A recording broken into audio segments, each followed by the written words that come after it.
Okay, so I'm going to talk about film without going to the problems that have to do with the names and titles and headings that I use for that. But I need to give you a little bit of a background, something about the context in which we work. And as Joanne said, our language center is now 35 years old.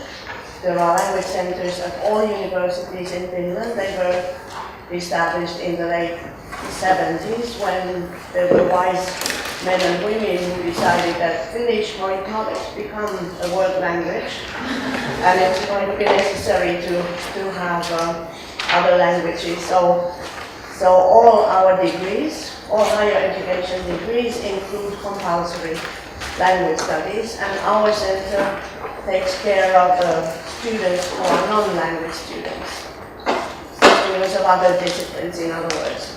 And that is our basic function, to provide discipline and profession-specific language and communication studies to all students who are not language specialist students, and to support the university in its internationalization efforts.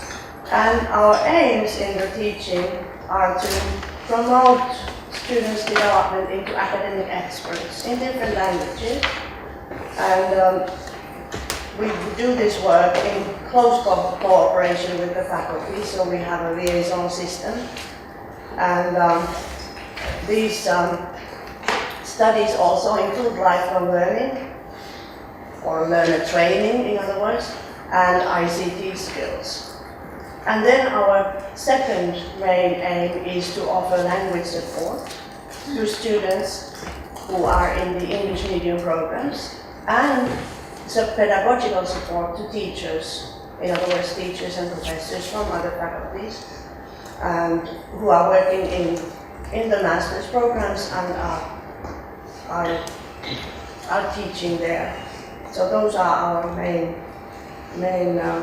functions and aims.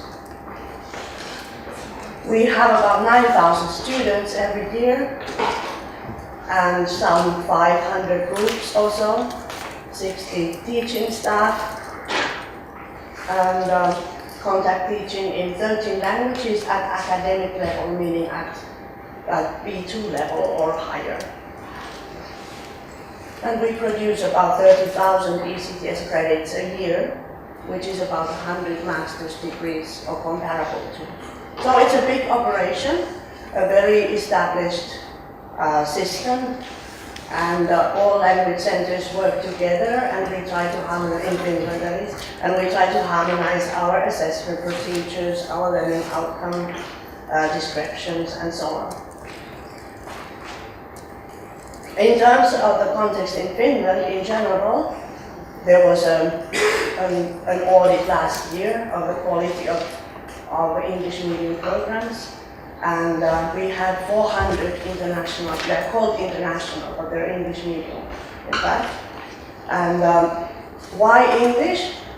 Not because of any other reason perhaps, except that in practice we would not have in Finland, in any university, enough people who would be able to teach through French or German a whole program.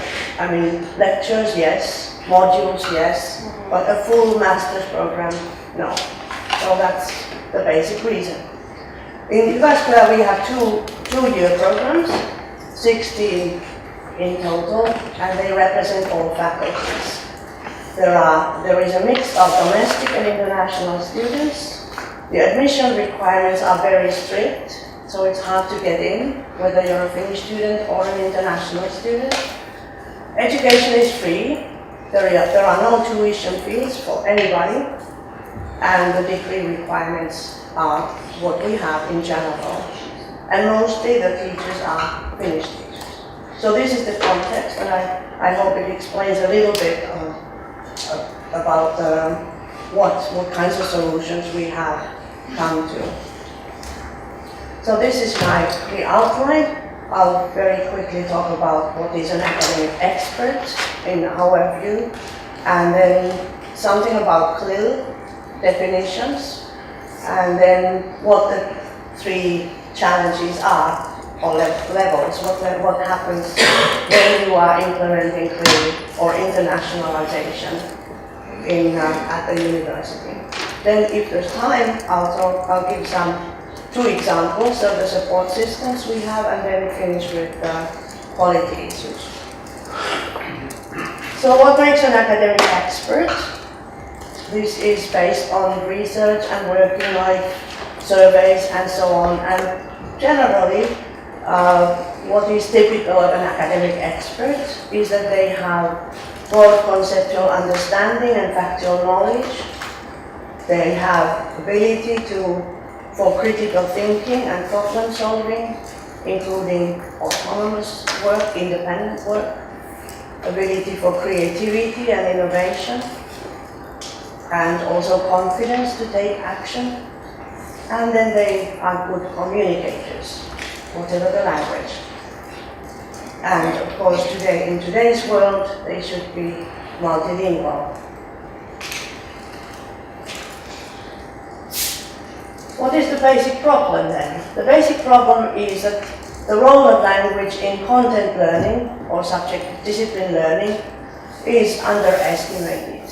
Whether the role is about the mother tongue or about a foreign or second or additional language. And yet we know that knowledge and understanding are constructed through language. And it is the discipline specialists who provide a learning environment in which the students can become experts in the field and start talking in the same way as they are supposed to talk, because if they don't know how to express their knowledge, then how can they be experts? So gradually they become members of the community of practice, and they are acknowledged as such by the language that they use, how they talk about their subject matter. So that's the basic problem, whether CLIL or not. I'll move to CLIL now. A few years back, I was involved in a LANCA project and a co-coordinator of the CLIL project. And one task in the project that we had was to map the field to see what kind of CLIL is available in Europe, what kind of approaches there are. And generally, of course, CLIL is seen as a pedagogical approach which has a dual aim, learning of content and learning of language. But there are about 40 different definitions in Europe alone about what is CLIL. And for example, the Eurodice report said that CLIL is a generic term to describe all types of provision in which a second language is used to teach non-language subjects. So that's very different from the original definition. In the project, when we were doing the mapping, we noticed that if we take CLIL in higher education as something that is sort of full CLIL, in other words, the learning of language and learning of content is always integrated, there would have been no examples. So we decided that it is also possible to see learning through a foreign language as a continuum, because there were many approaches that were in existence that were slightly different from the original definition. But there were many approaches where language support was given to students. And therefore we came up with stages.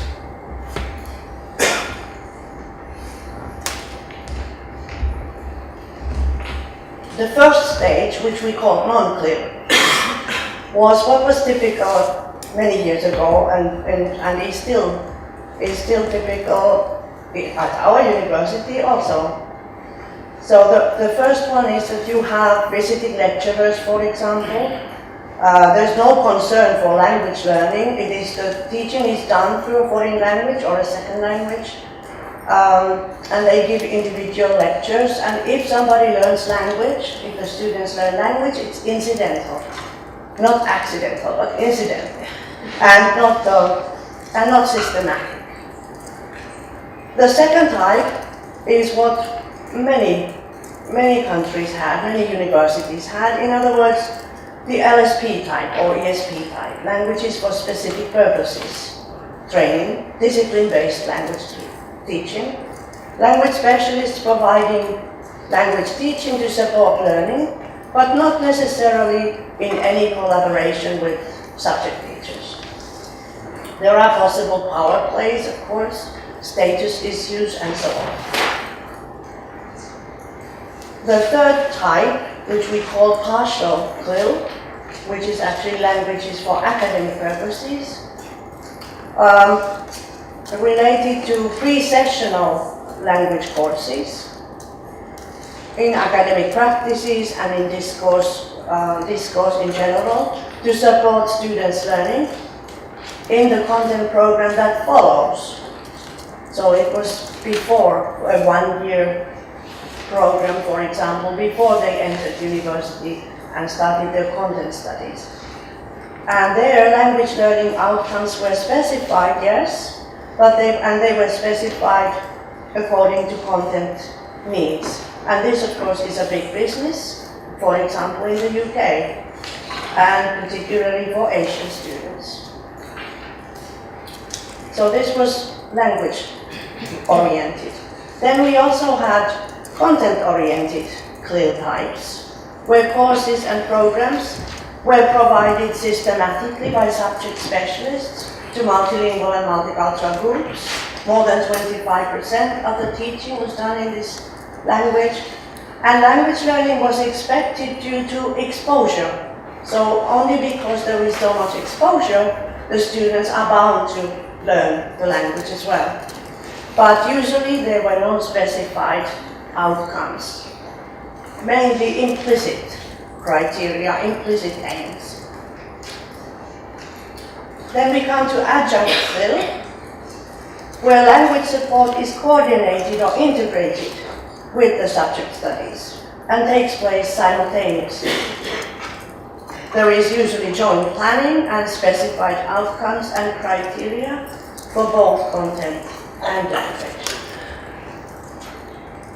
And finally, CLIL, pure CLIL, if there is such a thing, would be a fully dual approach and full integration throughout the program and across subject teaching, either done by the subject specialist or via team teaching. So when we go look at the big picture, then we can see that in many situations, many of these are in existence. For instance, if I think of our university, we even have fully dual approaches in some subject areas, where the subject professors are taking care of scientific writing, for example, in that particular discipline. So it's possible to have all kinds of, all of these, and it's not meant to be linear, in fact, but at that time it seemed to us that it is a kind of a developmental continuum that comes slowly to existence. Okay, when we then start implementing CLIL and trying to implement internationalization through that, because often the reason for adopting some kind of a CLIL approach has to do with internationalization. Unfortunately, very often internationalization means English, but it shouldn't. It doesn't necessarily have to be in that way. But in the northern countries, in Scandinavia and Finland, for example, like I said, we don't really have a choice, but we have to use English. So there are several questions that need to be answered at all levels, at the institutional level, departmental level, and individual level. Why should we do this? What are the aims? what are my aims as an individual teacher, and what are the aims of the institution? What is the curriculum? Is it going to be a master's program, a candidate program? What is the curriculum going to be? What subject matter? For whom? Who are our students? Where do they come from? Why do they come here? Who's going to do it? And how is it going to be done? And what kind of an impact it might have.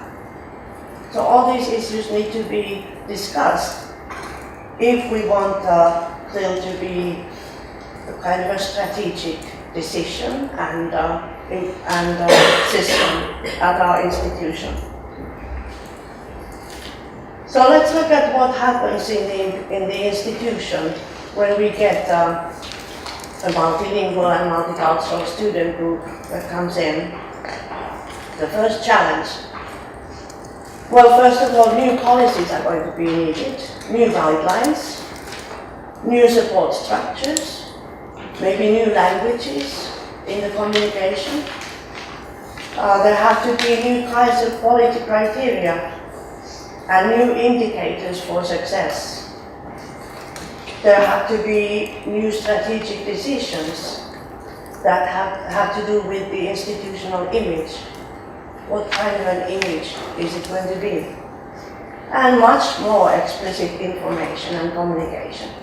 Counseling services, different kinds of student services and so on. And I'll give you an example of what this meant at our university and when we drew our university language policy. What does it mean for students?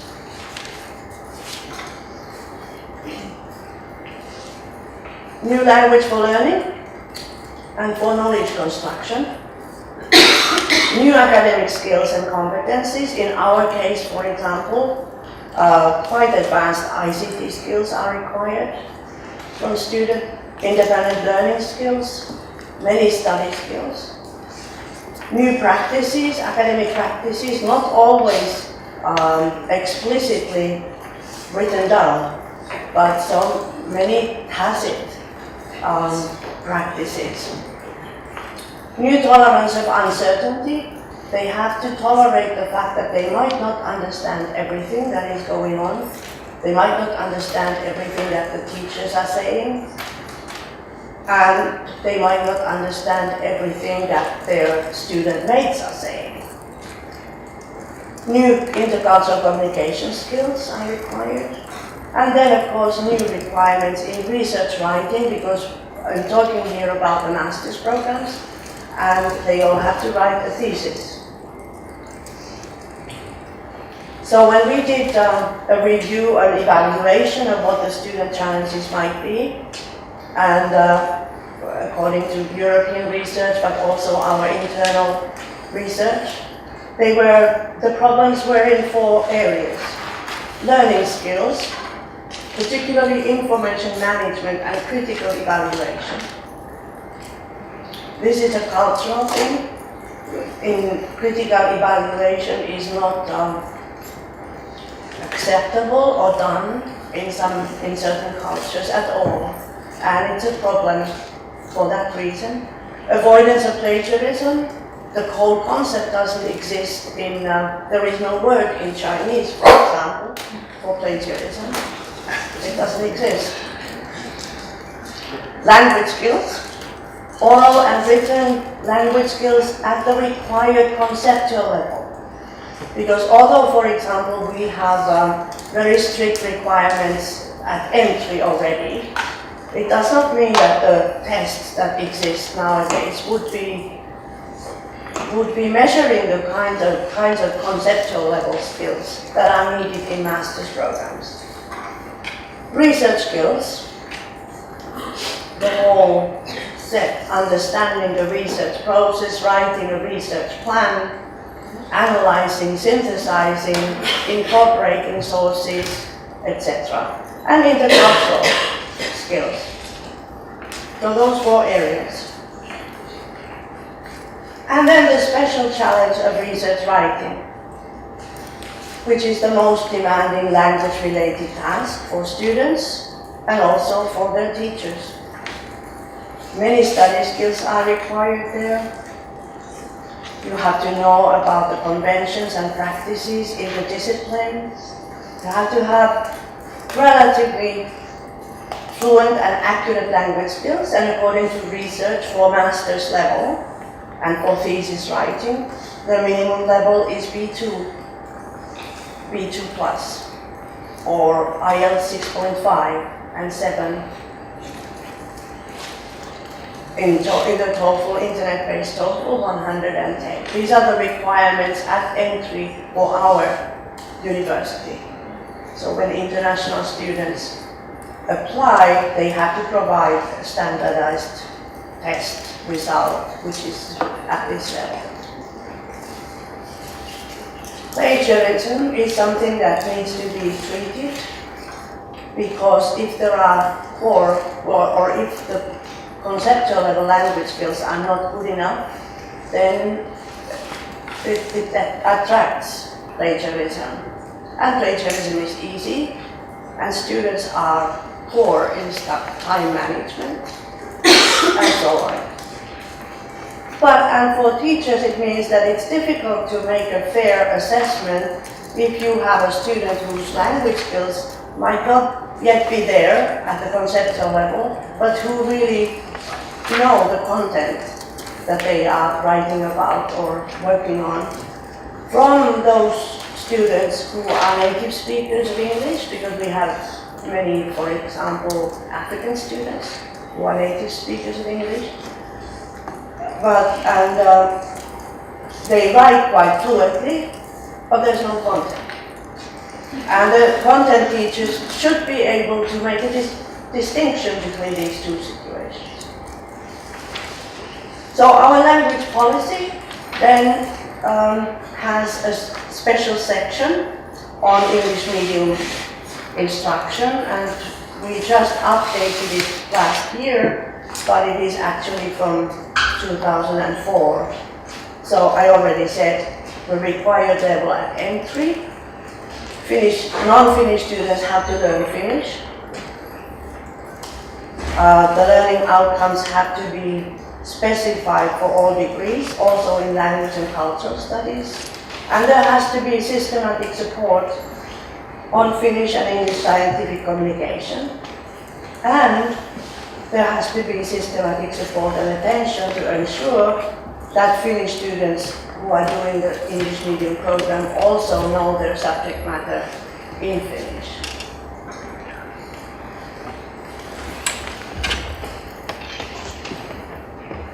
At university level, we do not have English medium programs at the candidate level. So all Finnish students do the bachelor's level studies in Finnish. But if they do an English medium master's, then there has to be, attention must be paid to the fact that they know the subject matter also in the mother tongue. Then challenge 3, impact on teachers. New language of instruction, increase of heterogeneous groups, new learning outcomes, because there has to be an international dimension. New pedagogical skills might be needed. Intercultural communication competence will be needed. They have to realize that English, I sometimes tell the people who I work with that English is really an illusion. There are so many different kinds of Englishes, and they have to realize that, for instance, students who come from Africa and speak African English, or students who come from Asia and speak Asian English, and then they can come from America, from Canada, and so on. That they have to realize that it is not the same kind of English. Although our African students, for example, say that they speak British English, because that is the tradition, the British type of English. But how come we don't understand that? How come we don't understand the pronunciation and so on? And if we have problems as English teachers, as language teachers, we can only imagine what kinds of problems physics teachers have, or content teachers who are not language specialists. So this English business is something that they need to be aware of. A new kind of collaboration, and we come to new teacher profiles here. A new teacher profile for a content specialist is that he or she should be an expert in the subject matter in 2 languages, in our case, in most cases, and confident in language use for different situations, whether they are communicative, interactive, educational, whatever. They have to know a little bit about the process of learning and knowledge construction through a foreign language under different conditions. They should be willing to cross disciplinary borders. They should be able to assess the language requirements of their own discipline and of their own teaching style. What is required from the students? What kinds of skills? And they should also be able to facilitate content learning using instructional designs that are suitable for that particular purpose. And of course, intercultural differences, without stereotyping the differences.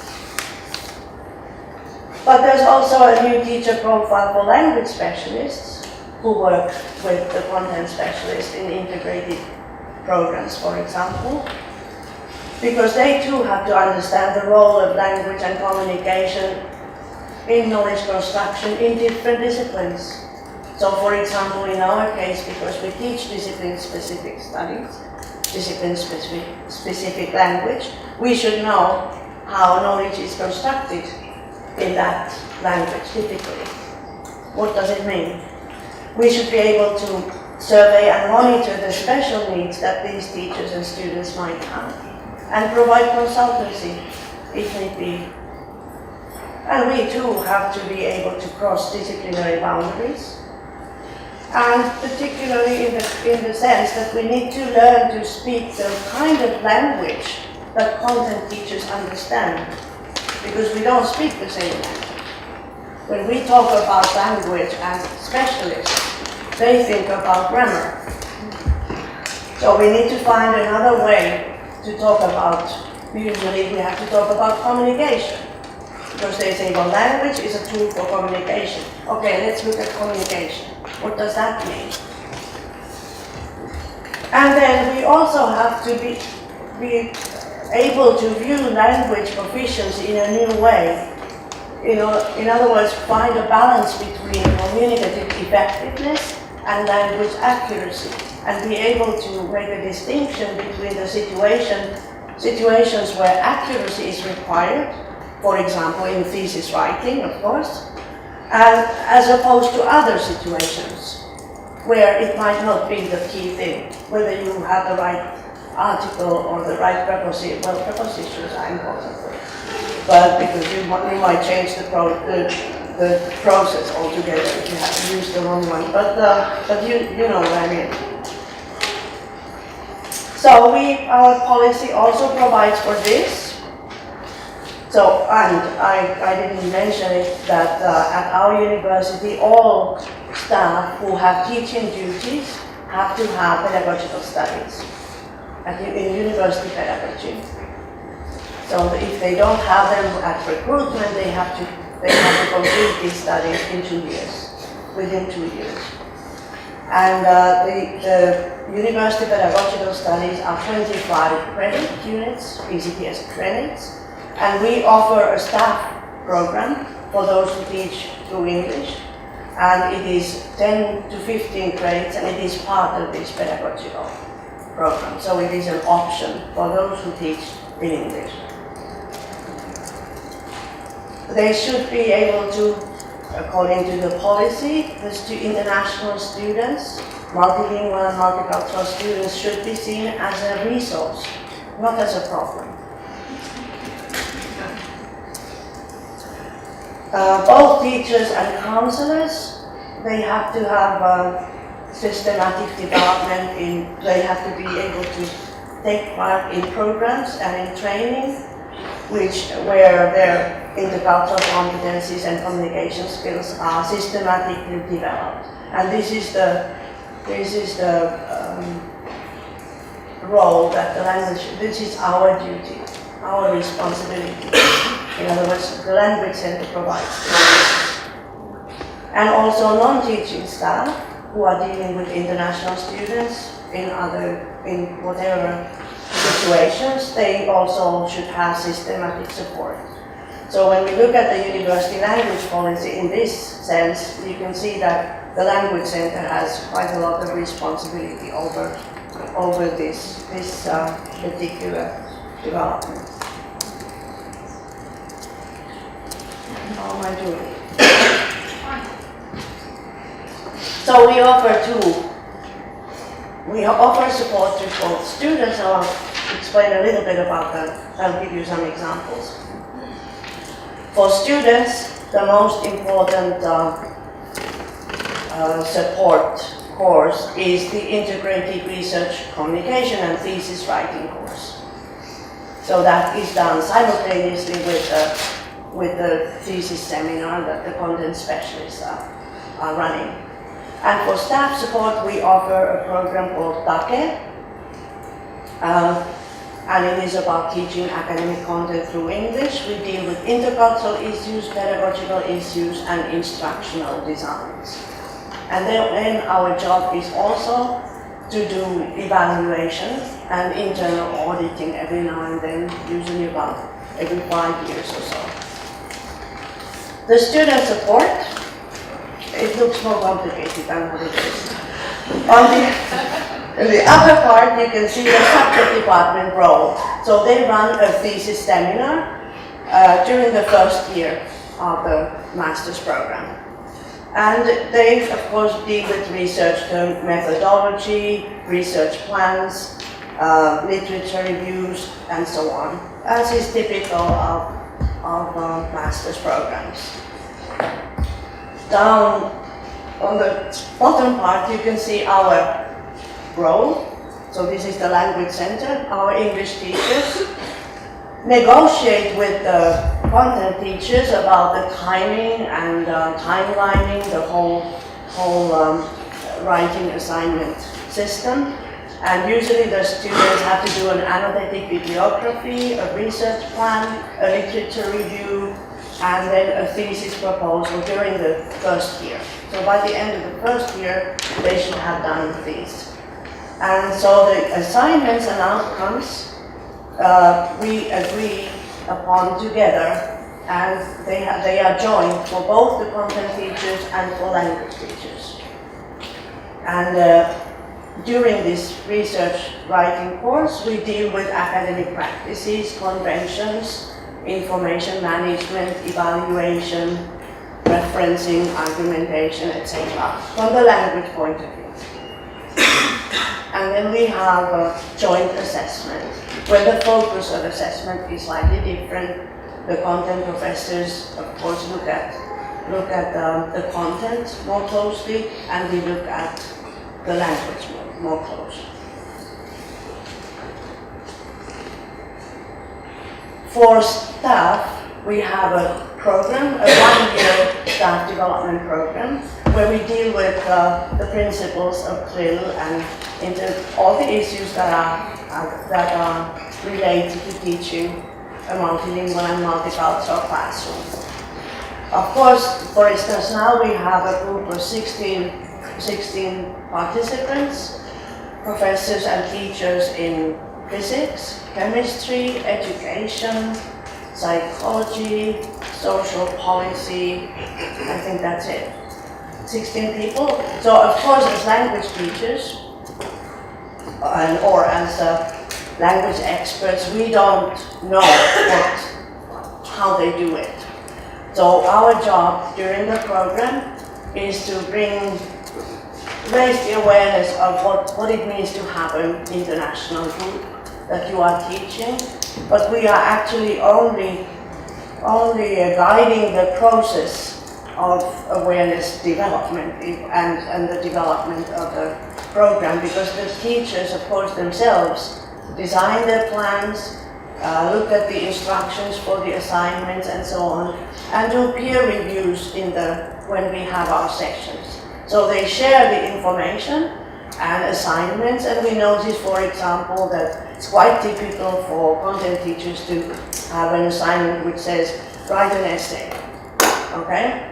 An essay in chemistry is slightly different from an essay in education or in business, and so on. So they need to look at, okay, is it even an essay that I'm asking them to write? Or is it a report, perhaps? So they take up a term that, something, okay, write an essay, but in fact the essay, the term essay might mean very many things. And they have to become aware of the fact that students need clear instructions as to what they should produce, because they are worried about their grades, of course, and we always have at least implicit ideas and expectations of what is a good essay or report. And then we talk about alignment of assessment and learning outcomes and so on. But it is really guiding the process, so the sessions are really workshops. And the participants write a development plan, and then they report on how the course went, and what went wrong and what went well, and so on. One of the biggest things, the biggest issues is understanding the cultures that there are in the classroom. And there are many cultures. There is, of course, the ethnic culture, then there's the local culture, where there are certain conventions. There's the academic culture, teaching styles, beliefs, learner identities, teacher identities, power distance between students and teachers, for example. And then there are disciplinary. There is the disciplinary culture, which is a real eye-opening when we discuss this and work on this in the workshops. Because in disciplinary cultures, in different cultures, there are different knowledge structures. For example, in hard sciences and soft sciences. In hard sciences, and we have to think about, okay, what kind of a knowledge structure is it? Is it hierarchical? Is it cumulative? Is there one correct answer, or perhaps many correct answers? Is it interpretation, experiential? Are there many paradigms, and so on, as there are in soft sciences, or what we call soft sciences? This is just a prototype thing. And we also know from research that there are preferred academic practices, preferred ways of teaching, depending on whether you are dealing with the hard science, which is content-driven. First there's transmission of knowledge, and then there's application, problem-based application usually. Or whether it's process-driven, in other words, a science where you have many options and where you have to discuss and negotiate through dialogue what is meant in this particular situation with by whatever you are learning. So why do we talk about this? Because from disciplines, the disciplines also promote certain types of academic writing. And if we are talking about thesis writing, for example, it is clear that there are differences there. So if you are teaching hard sciences, there are standard notions and concepts which do not have cultural loadings. But if we're dealing with soft sciences like education, there are cultural loadings, culturally determined definitions. We could take health, for instance, as a science. The concept of health is different in different cultures. It can mean being fit, it can mean not being sick, and so on. So this is something that usually needs to be reported in a thesis. This is my concept. This is the concept I'm following in this particular thesis. So we're talking about, with soft sciences, we're talking about a much wider vocabulary, for example, that the students have to have. And linguistically complex argumentation, for example. And the terms are vague. They don't mean the same thing everywhere, they don't have the same content. So the effect on academic writing is that there is very much hedging and referencing. The texts are long and they are written for a larger audience. Because you can look at these issues and phenomena from different perspectives. Whereas in hard sciences, there is less hedging and referencing. The texts are short. Usually passive voice is more common. And limited audience. If you think of a thesis in clinical psychology or physics and so on, the dissertations and theses are 30 pages. If it's a topic like humanities and education, dissertations are 300 pages. So there's quite a big difference. And teachers have to sort of realize that. Okay, now I come to the last points. So, clear quality issues. Specified and mutually accepted aims are necessary at both institutional and individual level. The role of language and target language development should be acknowledged as an integral element of the program. And there should be institutional policies that promote the program overtly, not only in speeches, but also in actions.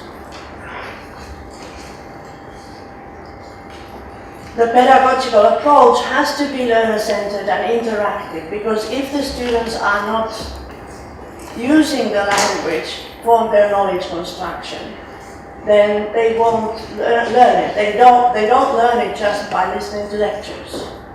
Well, some might, but not in general. And the approach that you have has to provide rich input, so that it is possible for learners to also learn the language that is typical of that particular discipline. There have to be many forms of assessment and support, not only exams. Finns are not very interested in exams and tests, because the student selection is done at entry. So it's when they are already there, it's a selected group, and there aren't that many tests and exams. And this is the same for Finnish students, and I'm not only talking about international masters, but it is very difficult in Finland to get into university. So that's the reason why it is like this. No exam. We don't have end of term exams, for example. They're not very common. And everything should be systematically documented for quality assurance and further development. There are, of course, factors that constrain implementation everywhere. Disciplinary boundaries. Different disciplines have different statuses. Language is seen as a service subject. There are institutional agendas that we don't know anything about. The research methods are incompatible. You want to protect your territory. There's too much work. Everybody knows this. There are also factors that enable implementation. Willingness to cross boundaries. Value of interdisciplinarity. You have an insider and an outsider. There is a common purpose. And there is also some discussion about the pedagogy is clearly seen as skills only? Is it normative, like you teach the conventions and that's it? Or could it be seen as something that transforms the pedagogy of the institution in general? What is the promise then? Potential added value. Well, we have experts who have multilingual mastery of the subject matter, at least bilingual mastery of the subject matter, and its discourse conventions. They are members of the communities of practice in 2 languages, maybe more. They are aware and understand that there are national, international, and multicultural dimensions to different professions. A marketing expert in English is different from a marketing expert in Finnish only, because they know that there are other things that come to play a role there. They have developed intercultural communication competence because they have participated and worked in multilingual and multicultural teams, and therefore are also ready for such work in working life. And of course, these are seen as a competitive edge for employability and success in the global market. Thank you for your attention.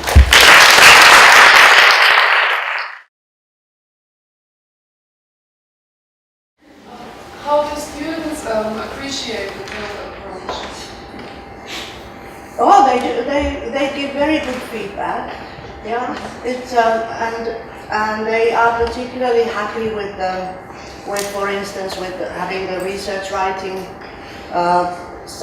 integrated with the content learning and seminars. And we have joined seminars, for example. So when the students present their research proposals, the language teachers are also there and give comments on their presentation skills and so on. Yes, it works very well. These types of courses for students work very well. How much does your success depend on the fact that you have B2 or B2 plus students from the beginning? Because in most French universities, people who come in with language range A2, some even 1, but the vast majority are B1, which creates a huge difference in what you can offer at the CLIL level. Is it possible to do what you do with students who are not at the level that you demand? Yes, it's possible. Yes. But yes, it's possible, but of course the distance from A2 to B2 is a huge distance. And like I said, I'm talking about master's programs only. So are you? You have to really train the content teachers to design tasks and instructional approaches they really have to be able to understand what their content, what their type of teaching and what the discipline actually requires. And of course I would say that much more language support is needed there than in our situation where they already are. And even at B2, they don't have the conceptual level understanding and skills yet. They're just good at the language, but it's not the same thing as being as communicating, for instance, psychology or whatever, economics or environmental science at the conceptual level that is required. Our programs are 2 years only. That's a very short time, even if you're learning through your mother tongue. In practice, of course, some students finish in 2 years, but I would say 2.5 and 3 for the thesis then would be the typical time. But yes, of course, much depends on what their level is at entry. Would you suggest work on language without CLIL before, or? Well, that would be like a pre-sessional type of, well, it would make the work of the students easier, of course. But it's really,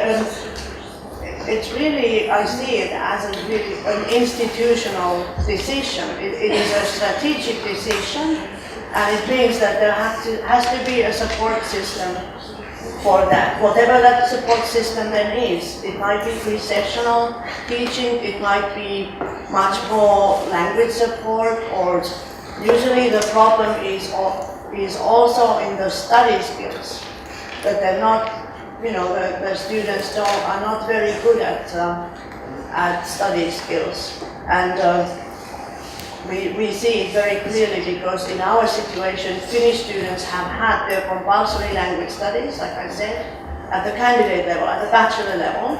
So they come through information management and evaluation and strategic reading skills and how to find the main points in research articles and so on. So they've had training in that already.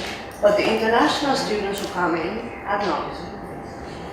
Yeah, I just want to say, as you said, information overload. I don't know where you all are. I've worked with Anne on some of these projects before, and I know I found what was very useful to me in the work that we did and in her work, because she says it so clearly, is from a bottom-up approach, because in France it's pretty hard to start from top down. That's a given in Finland, which is not here. But in our context, where I found this material extremely helpful was through networking and through places, once you, as the language person, are aware of these things, in contact within your institutions, where you can stick a foot in the door and suggest this or suggest that, plant seeds for people to think about, but it's up to us to understand the whole picture. So I mean, I have found these ideas incredibly helpful. Understanding, even in Finland, it takes patience, but we have a key role as planting seeds so that the stuff grows, because it's not going to come by divine grace. That doesn't happen. And finding strategies, because it's a very sensitive thing when you are stepping on another territory, and it has to be done slowly. It takes time. So we, for instance, started our this teacher support program in 1996. That's quite a long time ago. And 5 years ago, it was changed into this kind of a program which is centrally funded and which is in the language policy as part of the university strategy in a way. But it takes a lot of proactive work, and you have to be really diplomatic in starting. It starts at an individual level, and that's why there are these stages, and we go from individual level to program level and so on. And you might think that it's all set, but there's always work to be done, and so on. I would like to know, in your opinion, what the problem is that we have in masters to pave the way for this. Do you think that in the first grade, before the master, do you think it's better to have some strict English teaching without any content, without any reference to the content, or do you think that it's better to start with the 3 years of CLIL before that? What is the best way to prepare it? Because I know I have art students, for example, and I tend to work a lot on content, and I'm trying to get the subject teachers to work with me on this. But I have some colleagues who are in favor of just doing English as you teach it in high school with no content. I believe that you can work with content as you do it in a section européenne, for example, in France. In high school, you can teach mathematics in English or So I don't know, what do you think is the best way to pave the way for this? A clear approach before, or a sort of free session with no content? Well, my personal opinion is that there should always be content in the language. Because we can teach discipline-specific language at A2 level. You know, it's just not conceptually, it's not as sophisticated as it might be then if you're at level C1 and B2, but I see it as a great motivator for students when it is related to what they want to do in the future and so on, and they are interested in the content in general. That's my personal opinion.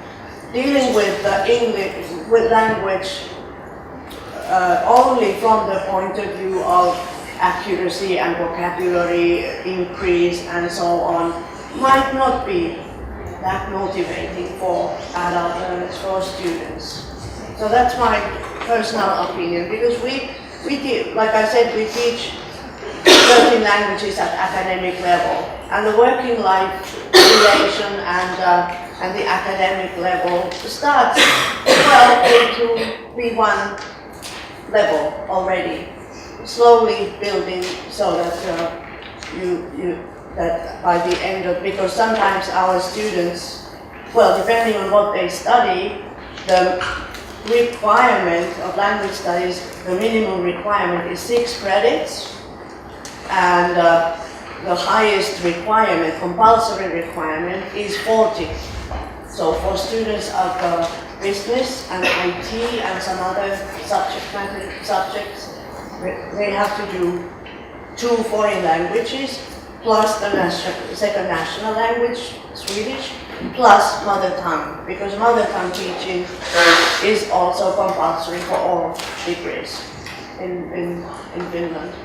Okay. Yeah, just one thing, a bit of advertising, but in the last issue of the Cahiers de la Butte, there is a story, and it's a great read, of a colleague who worked on the same project with us, talking about how she developed, bottom up, a wonderful CLIL program in Italy, where there are many parallels to the context that we have in France. So it's a good case study of applying this stuff bottom up. It's a really good read. So. And there are nice case studies in the, you have the list of references there. You can see the second one, CLIL project documents and Langua toolkit.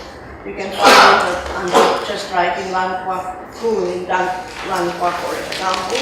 And if you want to have a look at our language policy, that can also be found on our webpage.